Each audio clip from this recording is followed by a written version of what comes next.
One of the most dramatic stories in the Torah is read this week in Parshas Vayera.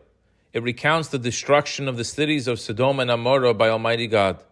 The Torah vividly describes how Avram negotiates with God, pleading to spare the cities in merit of any righteous residents.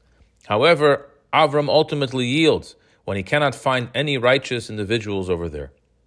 Next, we read about the angels visiting Sodom to save Lot and his family.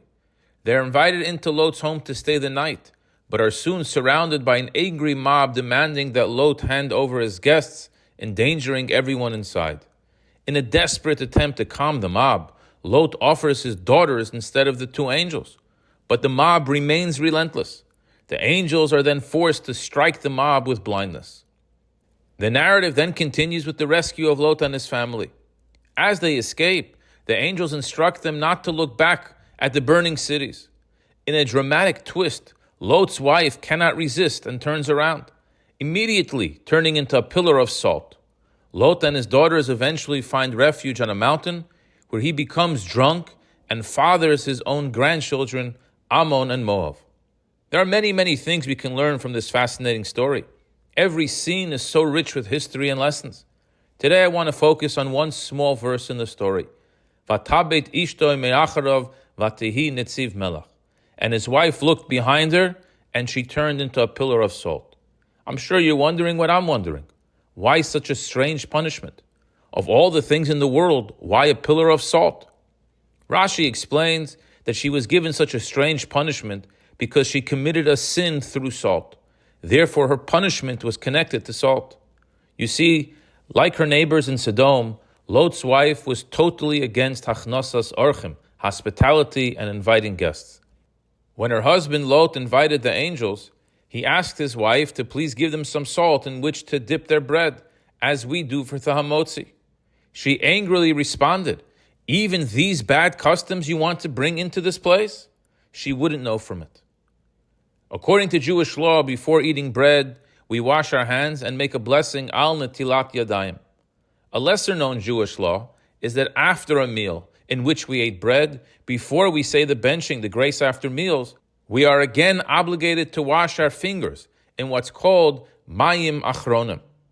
One of the reasons for this washing of our fingers is melach Sodomit, Sodomite salt.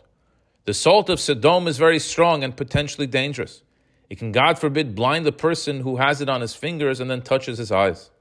To make sure we don't have any Sodomite salt on our fingers from the meal, we make sure to wash our fingers with water when we're done.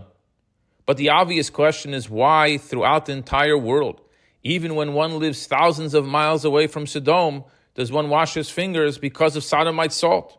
Seemingly, this should not be a concern. The author of Anis Filasi offers a beautiful insight. He explains that salt itself is not nourishing. It only adds taste to other foods. The people of Sodom were very evil, and they refused to give food to nourish a guest. Moreover, they even refused to give salt, which has no nourishment value, to a stranger. Sodomite salt, they explain, is a metaphor for the wicked philosophy of the people of Sodom, who were totally blind to the needs of others and refused to practice hospitality. A hungry person has sympathy for someone who is in need. When sated and satisfied, one can become insensitive to the needs of others. They say, never go grocery shopping when hungry. In fact, shopping while hungry may lead you to spend 60% more than less hungry customers. The simple reason for this is that when we are hungry, our body feels, I need, and therefore we have self-compassion and we're thinking less strategically. When one is fully sated, there's no longer the I need feeling.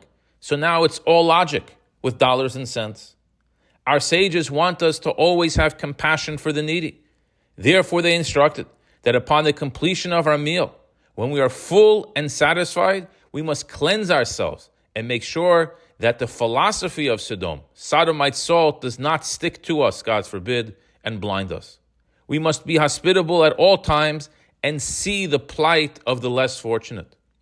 Lot's wife serves as an everlasting reminder to you and I. The mayim achronim, finger washing at the end of the meal, makes it real for us to always remember and feel the need to share, give, invite, and feed with a big smile and a happy heart.